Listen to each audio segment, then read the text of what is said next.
Salutare tuturor! Bine v-am regăsit pe canalul meu. Astăzi vom avea un nou proiect de realizat. Evident vom folosi o nouă sculă, marca Parkside. Este vorba de un malaxor. Malaxorul este acesta. Imediat o să vă prezint despre ce e vorba. Aceea de acolo este cutia lui. Haideți să vedem ce e pe cutia aceasta. Deci, PDRV, da? Se vede? 1800 B1. Da? Este un malaxor dublu, 1800 de W, cu turații de la 0 la 450, respectiv 0 la 750, în funcție de cum îl putem seta. Bun, haideți să vă arăt despre ce e vorba. Acesta este proiectul care vrem să-l facem, practic e turnarea unei fundații în care ulterior o să vină montat un stâlp. Să vedem despre ce e vorba și cum o să putem realiza acest proiect. Da? O să folosim beton predozat universal și cu adaos de ciment, evident apă, folosind această sculă pentru malaxare. Acum haideți să vă prezint prima dată unealta și după aceea să o vedem și la treabă. Și avem malaxorul de la Parkside. Este un malaxor dublu cu două tije pentru amestecare. Are un sistem quick release foarte ușor. Da? Fiecare tijă iasă individual, se și montează cam tot în același fel. Am băgat greșit, nu contează. Ok. Da, a făcut click și este gata, conectat pentru lucru. Aici avem butonul de pornire, care pornește doar dacă se apasă acest buton, da? Deci acum o să apăs butonul și pornește foarte lin. Tot aici, dacă se vede, sunt butoane de plus minus.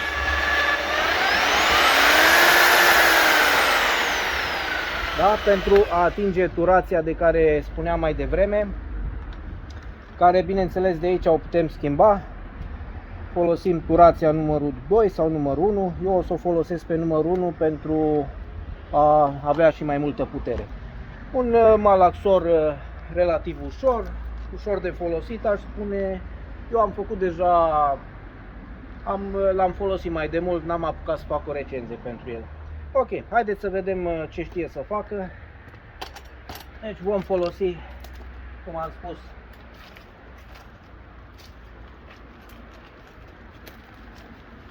ok.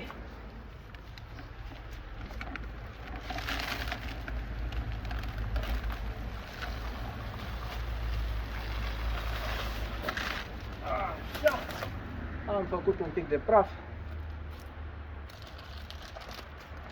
Nu o să mă mai chinui cu măsurile. Un proiect propriu. Acum am pus aproape de 1 la 1. Adăugăm și apă. Și haideți să vedem ce știe să malaxeze. Aceasta e compoziția. Se vede, da? Ia uitați ce frumos malaxează.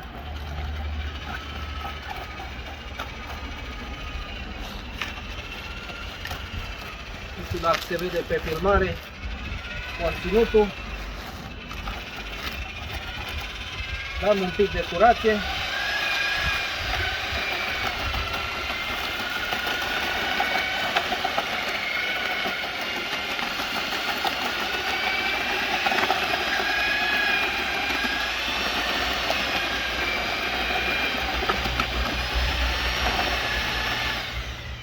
Ok, să mai adăugăm un pic de așa, ce să-i punem, îi punem niște beton.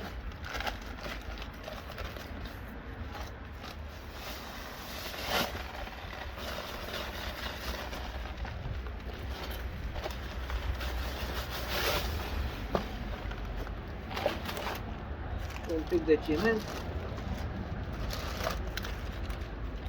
O să iasă un beton foarte tare.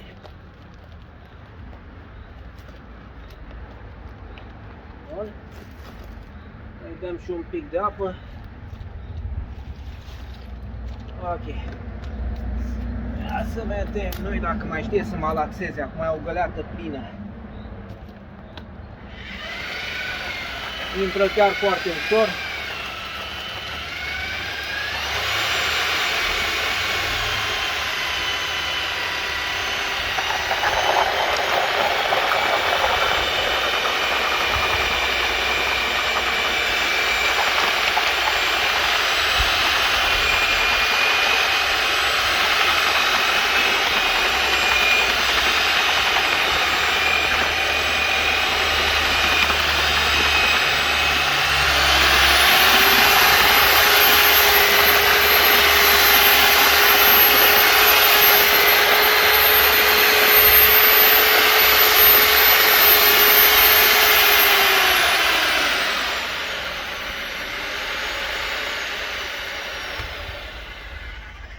Îl vom considera malaxat.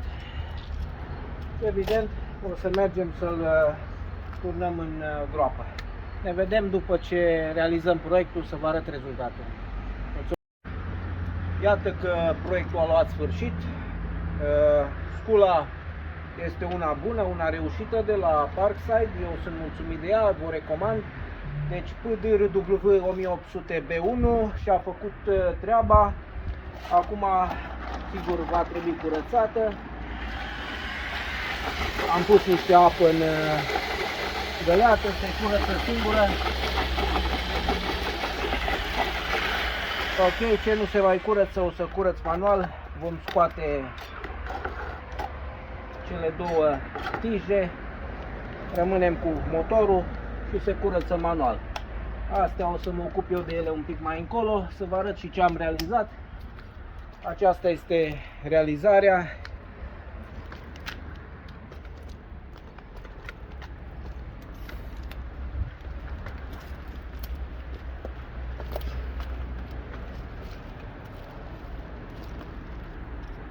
Practic am betonat o gaură pentru stâlp și cam asta e marea realizare făcută de către această sculă de la Parkside. Eu vă recomand pentru utilizare casnică. Cu acestea fiind spuse, vă urez să ne vedem cu bine, sănătoși pentru următorul video și ce să vă spun, la mai mare, spor la lucru, la revedere!